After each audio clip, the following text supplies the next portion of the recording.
Yo, what's up mga kalaba? Welcome back to my YouTube channel, Aba TV Cubs. Kung kayo bago pa lang sa aking YouTube channel, natapadpad ka at nagustuhan mo ang ganito mga content, iniyahan ko kayo mag-subscribe sa aking YouTube channel. At pakipindot na rin po yung ating bell icon dyan. At pakihanap po yung all para mas updated kayo sa aking pang maraming upload ng mga videos. So, nandito na po ulit tayo sa loob ng sasakyan mga kalaba at road trip tayo, no? Bago ang parating bagyong si Paing. Ang sitwasyon ngayon sa kasalukuyan, okay pa naman, medyo maaraw pa ang province of Albay, particular dito sa Legazpi City. May pupuntahan tayo mga kalaba sa bayan ng sa bayan ng Kabalid. Dadaan tayo ng Daraga.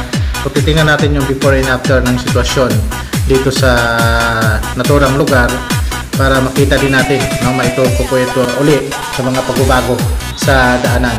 So, mag-enjoy lang kayo sa ating road trip ngayong umaga. So, huwag kayong bibitaw sa aking video. Sana matapos nito para marami kayong makikita o pagbabago sa ating pupuntahan. So, dyan lang kayo, huwag kayong aalis. Kapit lang. Mix Club.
It gives me chills, it makes me blush, it gives me worth. And I can see her winning the Miss Universe. And if heaven does exist, it will most probably look like her. I love the way she makes me smile, she makes me smirk. It gives me chills, it makes me blush, it gives me worth. And I can see her winning the Miss Universe. And if heaven does exist, it will most probably look like her.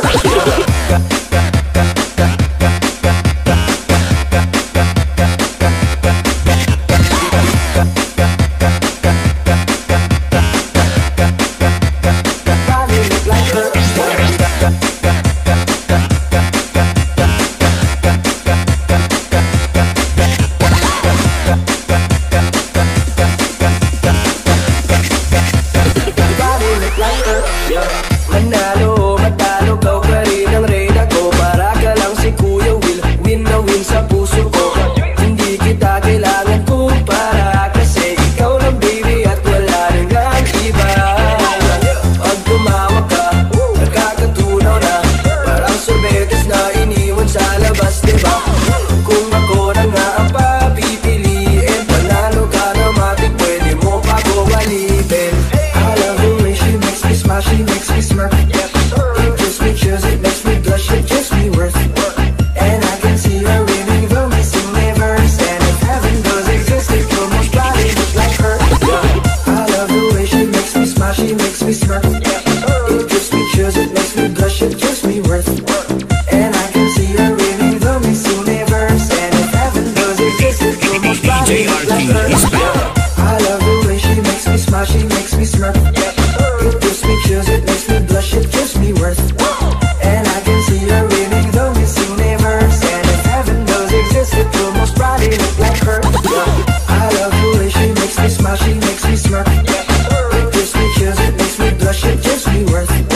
And I can see her winning the Miss Universe. And if heaven does exist, it will most probably look like her.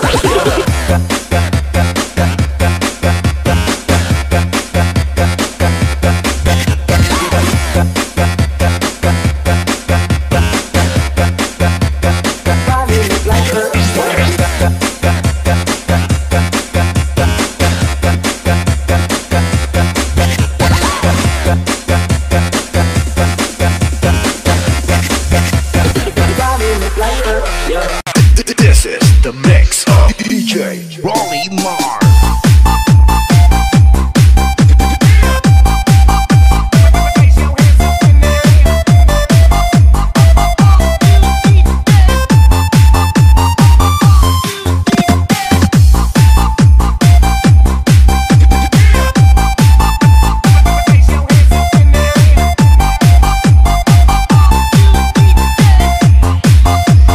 Mindanao Mix Club. Naaalala ang kilig-kilig forma, at kapag siya ay nakita, kinikilig akong talaga. Di naman siya sobrang gwapo, ngunit siya ang type na type ko. Bakit ba ganito ang nadarama ng puso ko? Minsan siya ay nakausap, ako ay parang nasa ulap, nang ako'y kanyang titigan, sa puso ay anong sarap. Tunay na kapag umibig, lagi kang mananatili, pag kasama mo siya ay ligaya na walang patid. Mr. Cupido, ako naman tulungan mo, at hindi panain ang kanyang damdamin, manang ako ay mapansin. Mr. Cupido, sa kanidad na dedo ko, huwag mo nang tagalan ang paghihirap ng puso ko. Mindanao Mix Club.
apurado, pero sa'yo ano ba ko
mga kalaba, sana hindi pa kayo umalis at nandiyan pa kayo sa ating road trip.